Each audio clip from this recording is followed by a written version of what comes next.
Hey, Shalom Akim, Yahweh, Ba'ashem, Yahweh Shai, Ba'ashem Akakadash Barakdam, Zebram Nashir, DC Camp.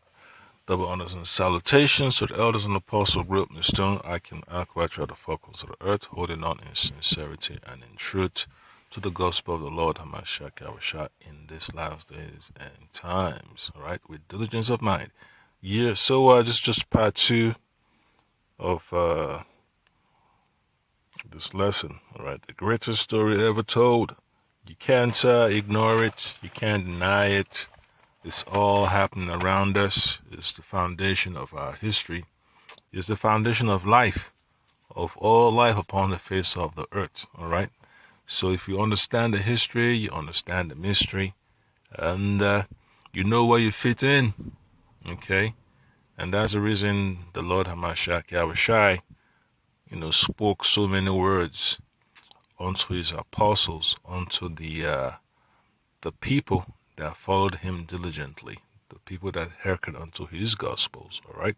So that's why brothers continue putting up lessons to bring more understanding to the people, to feed the sheep.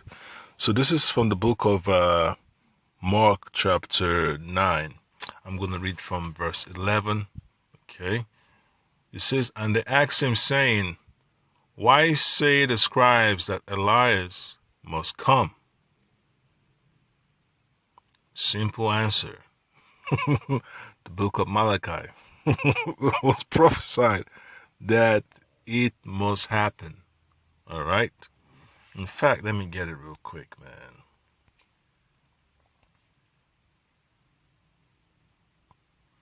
The book of Malachi. Let's see.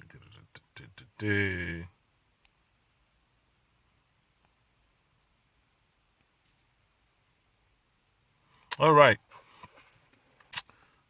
Malachi chapter 4. Malachi chapter 4, verse 5. "Behold, I will send you Elijah the prophet before the coming of the great and dreadful day of the Lord." So they already knew exactly what had to happen before judgment came from the Most High. Dreadful judgment came upon the earth from the Lord. All right, it says what? "Behold, I will send you Elijah the prophet." So it's already set that the Lord was going to send Elijah the prophet unto our people. And then after that will be the judgment. So the Lord gave them two sets of information. He told them about the coming of the prophet, and then what was the prophet going to do? Read verse 6. "And he shall turn the hearts of the fathers to the children, and the hearts of the children to their fathers, lest I come and smite the earth with a curse." Yep. So remember that, man. That's one thing we cannot ignore. That the Lord always send the prophets out to warn the people before the judgment is carried out. All right. The Lord has to set the people on the straight path. He has to put forth that option before them to get an opportunity to redeem their souls. Okay. And you cannot ignore it. You can't pretend that it was never said. Yeah, the answer was already given there, Why? Why did the Lord say he was going to send Elijah? So he could get the people back in order, get the people back in line with the fathers that had faith in the Lord, okay? So he could merge the breach, all right? Fix the broken brotherhood, all right, of our nation, join the kingdom, the northern kingdom and the southern kingdom back together, all right? So I go back to Mark chapter 9, read verse 11 again. All right, so it says this again. "And they asked him, saying, Why say the scribes that Elias must first come? And he answered and told them, Elijah verily must come and restore all things. How it is written of the Son of Man, that he must suffer many things and be set at naught. But I say unto you that Elias is indeed come, and they have done unto him whatsoever they listed, as it is written of him. And that's perfect right there. All they had to do was go back into the book of the prophets, all right, the book of Malachi, exactly what the Lord said regarding the prophet Elijah, all right. So that's just part of the prophecy that Yahweh Shai had to let the people know, man. Okay, he gave them the answer, all right. They already knew the answer anyway, but he had to reiterate it in their ears and let them know that the Son of Man must go through certain things, all right. So the point for the Son of Man says how it is. Verse 12. And he answered and told them, Elias verily cometh first, and restoreth all things, and how it is written of the Son of Man, that he must first suffer many things and be set at naught. And that's clear. You know, Scripture talks about the voice crying in the wilderness. The clue. All right, that's Elijah the prophet, you know, calling unto our people to prepare the way of the Lord, all right, to prepare themselves for the way of the Lord, okay? And then we go to Acts chapter 6, because our people have been anxious for salvation, okay? And what did the disciples, inquire about? This is Acts chapter 6, and go to verse 6. When they set before, let's see,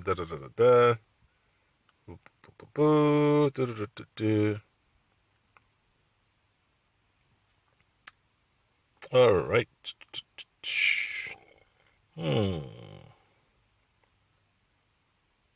Let me see.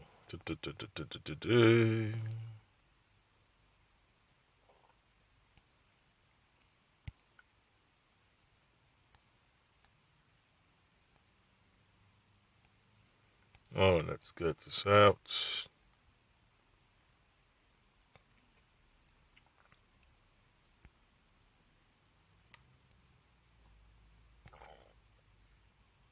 Oh, you know what?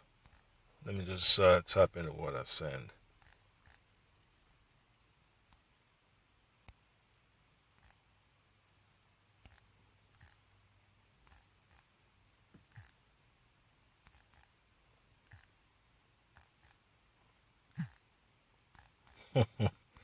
This is the glitch that I gotta deal with.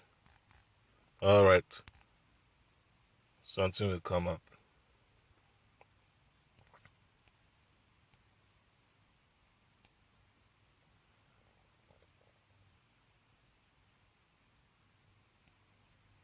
All right, you know what? This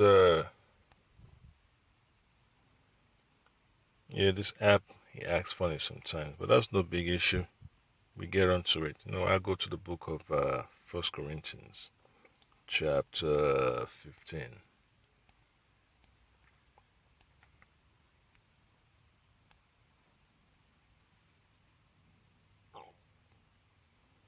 All right, and this is going to be from 24. All right, so this is exactly what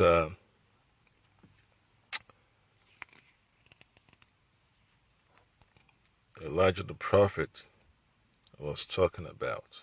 All right, John the Baptist was talking about to the people, and Yahweh Shai mentioned it too. Okay, it says what? Da da da da da.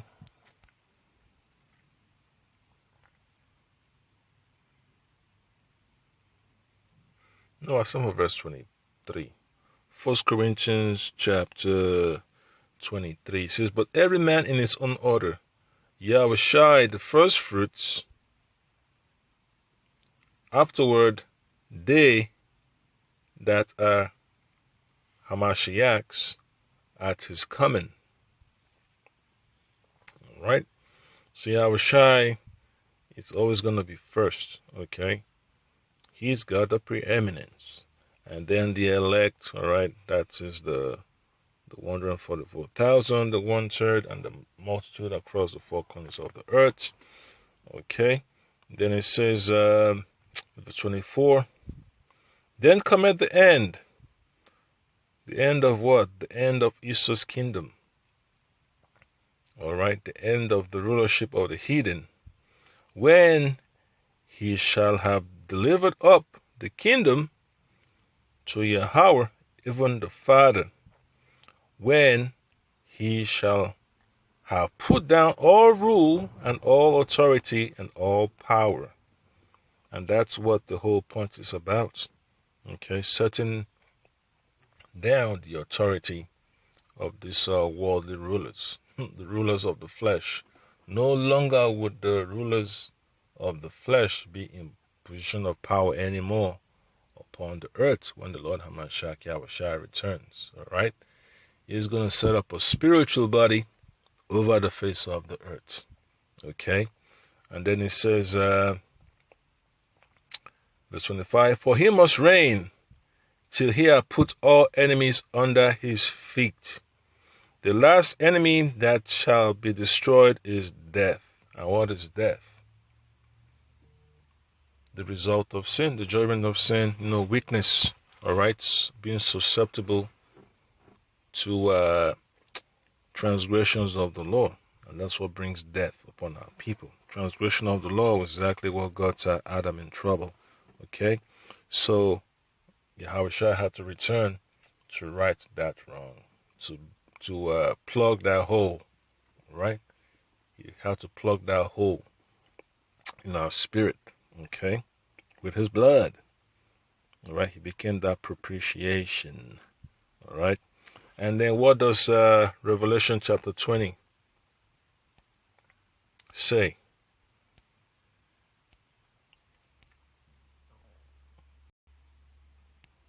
20, I'm going to read from verse 1 to verse 3. And I saw an angel come down from heaven, having the key of the bottomless pit and a great chain in his hand. All right. And that angel is the Lord Hamashiach Yahushai. Okay. And he laid hold on the dragon, that old serpent, which is the devil and Satan, and bound him 1,000 years. And cast him into the bottomless pit. That's Europe. Okay. So the dragon represents the nation of Esau, the EU, all right? The EU, the European Union, okay? NATO, all that, okay? And cast him into the bottomless pit and shut him up and set a seal upon him, that he should deceive the nation no more till the 1,000 years should be fulfilled. All right, so the Lord allowed this empire of Esau to fall, and he kept them he kept them out of bounds, kept them off the how you call it, man, kept them out of worldly powers back then, set them aside, took them off the chessboard, took them out of position, and basically made them puppets, made them puppets without any power. All right, so that's what happened during the Dark Ages, okay. And then it says, and after that he should be loosed a little season, and that's when the Renaissance time, after the Black Plague, of death, was spreading across Europe, killing our people, the Southern Kingdom, messing up, our livelihoods and all that stuff, destroying families and all that. That's how Esau was able to, fill up the ranks. We started employing Esau to join our cause, so we could have numbers to keep the competition at bay. And before you knew it, they had to, creep up in there And that's exactly what happens, that he must be loosed a little season. So that's how, Esau got back into power. The Lord Amashek allowed him to be loosed a little season. From that time of the Renaissance up to now, that season is almost up. Okay. He had the formation of NATO, the formation of the League of Nations, the formation of the EU. All that is just part of prophecy. All right. Those are the things that the Lord Amashak Yahushai allowed the serpent to accomplish in that little season, because it's part of the stage, the stage play that must take place. Okay. And then what are we looking at again? So we read that part, how the Lord Amashak Yahushai put these Edomites in check, and then he brought them out, released them again, so the will of the Lord can be done. So look at 2 Thessalonians chapter 2. Go to verse 5. It says this: Remember ye not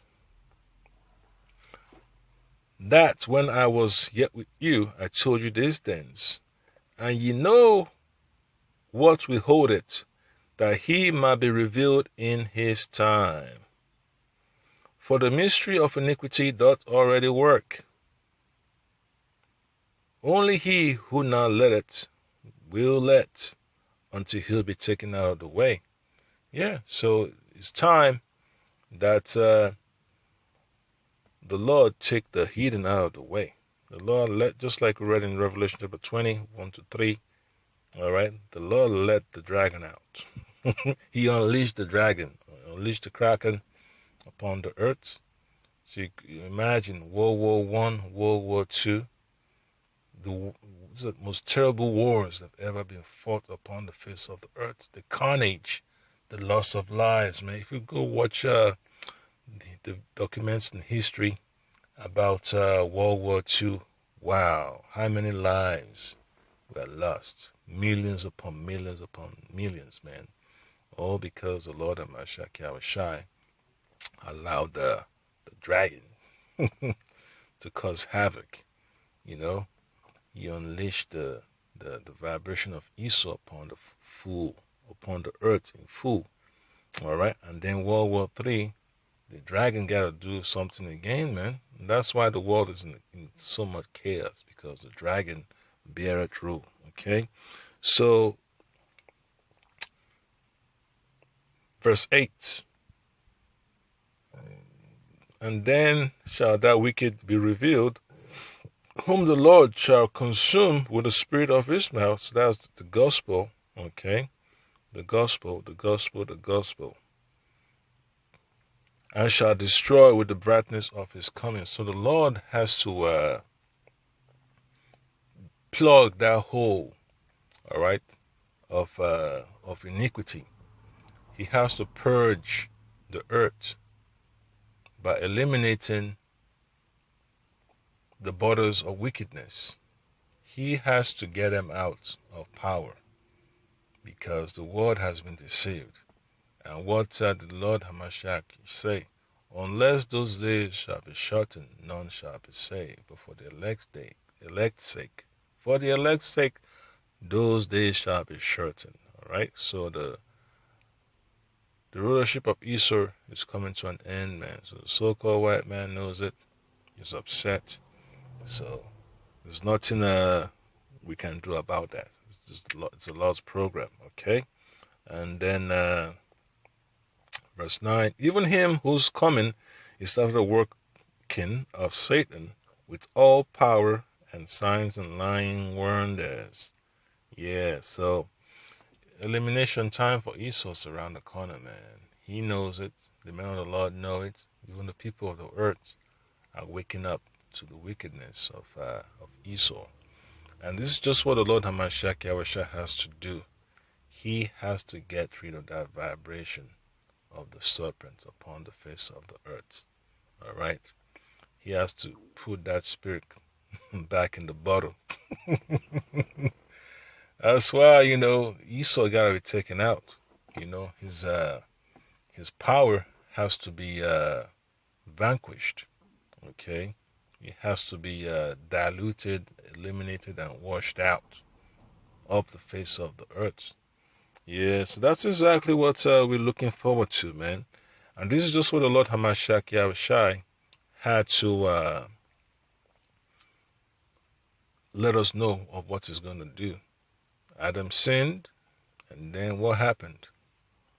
The serpent was pushing sin across the earth. And sin is at an all-time high, all-time high upon the earth. Okay? So what do you think? The Lord has to get rid of that source, the source of that problem, which is Esau. He has to destroy his power structure and eliminate his intents. Okay? Yeah, so that's what it is, man. And then verse 10 says, and with all the deceivableness of unrighteousness in them that perish, because they received not the love of the truth, that they might be saved. So the Lord has to plug that gap of our people disobeying the truth. He has to plug that hole.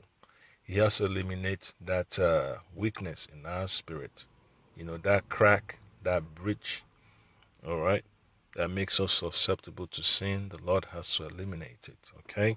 And how does he have to do that? He has to bring judgment upon the face of the earth. He has to destroy the enemies that are causing our people to sin, all right? That put the bottle to us and look upon our nakedness, all right? And to wrap this up, we just go back to the oldie but a goodie. Proverbs chapter 20, verse 24.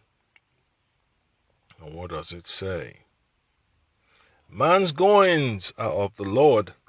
How can a man then understand his own way? That's why this gospel is so important. You learn more about the Lord's mystery. You learn more about the Lord's sayings, his proverbs, and what he did to get us to this stage. All right. So that's the point that I came. Yahushua had to fix the mistakes Adam made, and that's how it is, man. That's how it is. Yahushua had to make restitution. He had to set things back in the straight path. Okay, so that's the point that I came. Mabaratazah, you've been edified, and Shalom.